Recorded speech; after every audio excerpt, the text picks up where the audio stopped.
আসল চেহারা বলে তো কিছু নাই। রাজনীতি আসলে এখন যে জায়গায় চলে গিয়েছে, অনেক বেশি কৌশলের রাজনীতি হচ্ছে। কেননা রাজনীতিকে এক ধরনের কৌশলের বস্তু হিসেবে আমরা ব্যবহৃত হতে দেখছি বেশ কিছুদিন যাবত।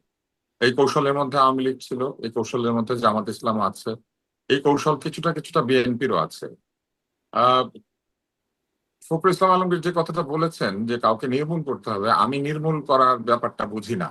কেননা আসলে কাউকে নির্মূল করা যায় না। আপনি একটা আদর্শের বিরুদ্ধে আরেকটি আদর্শ নিয়ে লড়াই করতে পারেন এবং আদর্শিক শক্তি দিয়ে অন্য একটি আদর্শকে মোকাবেলা করতে পারেন, কিন্তু এরপরেও কিন্তু একটা ক্ষুদ্র বিশ্বাসও যদি থাকে কোন একটা দলের, এটা টিকে যায়। কোথাও না কোথাও থাকে, 10 জন 15 জন 20 জনও কিন্তু একটা দল করে থাকে, তাদের কোনো ইম্প্যাক্ট নাই সমাজে, কিন্তু তাই বলে একেবারে নির্মূল কিছু করা যায় না।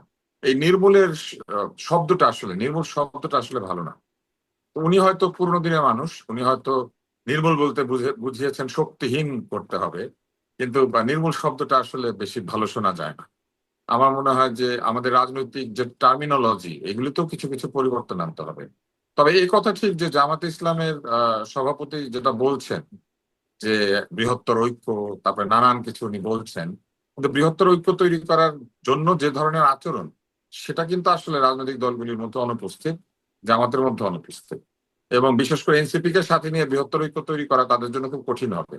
কারণ এনসিপি সকালে একরকম, বিকালে আরেক রকম, এবং তাদের কার্যক্রমের মধ্যে এখন অনেক যুদ্ধংদেহী একটা বিষয় রয়ে গিয়েছে। তারা এই যুদ্ধংদেহী জায়গা থেকে বেরিয়ে আসতে তাদের এখনো সক্ষম হন নাই আর কি। আর কথাবার্তা যে তাদের বৈপরীত্য আছে, এটা তো আমরা দেখতেই পাচ্ছি। কারণ ইলেকশনের আগে বলেছিলেন গাড়ি তো কোনোদিন তারা নিবেন না, আত্মীয় স্বজনও গাড়ি যাতে না পায় সেই ব্যবস্থা করবেন, কিন্তু আমরা দেখেছিলাম যে তারা বড় ভাইদের কাছ থেকে গাড়ি ধার নিয়ে ইলেকশন করছিলেন।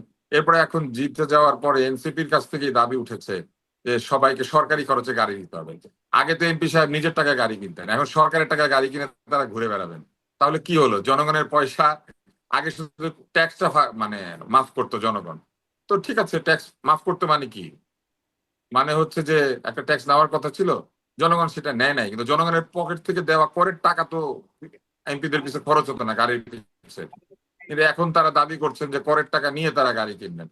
এইগুলোতে এনসিপির রাজনৈতিক বৈপরীত্য, এই বৈপরীত্য নিয়ে ঐক্য সাধন করা খুব কঠিন, কারণ এর একটা সকালবেলা ঐক্য ব্যাখ্যা করবেন। কিন্তু হাসনাত আব্দুল্লাহ সংসদে আবার দিয়েছেন, মানে তার কি বক্তব্য ব্যাখ্যা যখন দিয়েছেন এরকম। আপনি একটু বলেন তো ব্যাখ্যাটা, বলেন তো ব্যাখ্যাটা। জি, মানে আমি আপনার কাছে কি ব্যাখ্যাটা গ্রহণযোগ্য হচ্ছে না, এই অর্থে যে জিজ্ঞাসা করছি যে তিনি বলছেন তিনি তো ট্যাক্স ফ্রি গাড়ি চান না, মানে বাকি ধরেন কি বলে সরকারি কর্মকর্তা মন্ত্রী তারা যেমন ব্যবহার করার জন্য গাড়ি পান, মানে এমপিরাও ব্যবহার করার জন্য গাড়ি চাইছেন, মানে হাসনাত সরকারি আব্দুল্লাহ মন্ত্রী বক্তব্যটা যদি এরা ব্যাখ্যা যে করেন। গাড়ি পেতেন, এটা ওনারা আগে জানতেন না?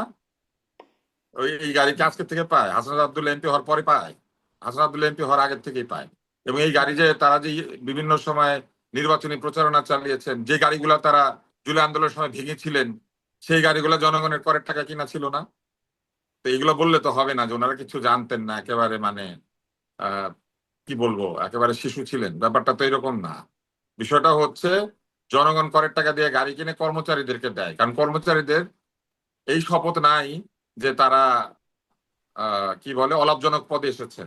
এক, দুই হচ্ছে এই গাড়ি যখন কেনা হয় তখন এই গাড়ি 25 বছর, 20 বছর, 15 বছর ব্যবহৃত হবে, এরকম একটা চিন্তায় কিনা হয়। এক জায়গা থেকে আরেক জায়গায় কর্মকর্তা ট্রান্সফার হন, কিন্তু গাড়িগুলি ব্যবহৃত হবে, এই গাড়িগুলি এক্সিকিউটিভ কাজে ব্যবহৃত হয়, রাজনৈতিক কাজে না। সংসদ হুম। সদস্যের দায়িত্ব একটু এক্সিকিউটিভ না।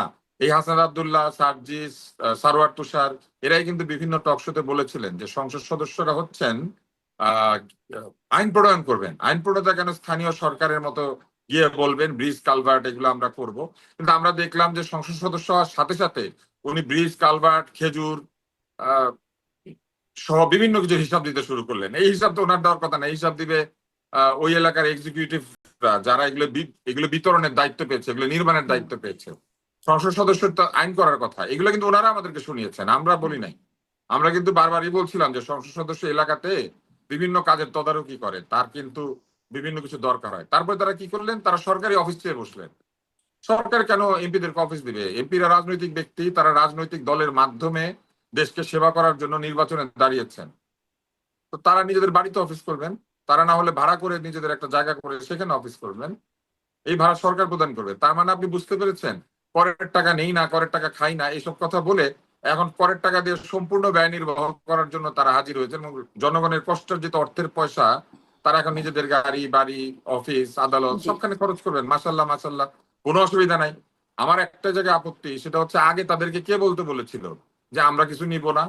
ওই যে প্রতারণামূলক কর্মকাণ্ড, এগুলো হচ্ছে সেই প্রতারণামূলক কর্মকাণ্ড, মুখে একটা মনে আরেকটা। এই জন্যই বলেছি যে এনসিপি কে সাথে নিয়ে জামাত ইসলাম আসলে কোনো বৃহত্তর ঐক্য সাধন করতে পারবে না। কারণ সকালবেলা বলবে আমরা ঐক্যে আছি, বিকালবেলা বলবে আমি তো এই কথা বলি নাই, আমরা তো এই কথার ব্যাখ্যা এরকম বলে একটা ব্যাখ্যা দিবে।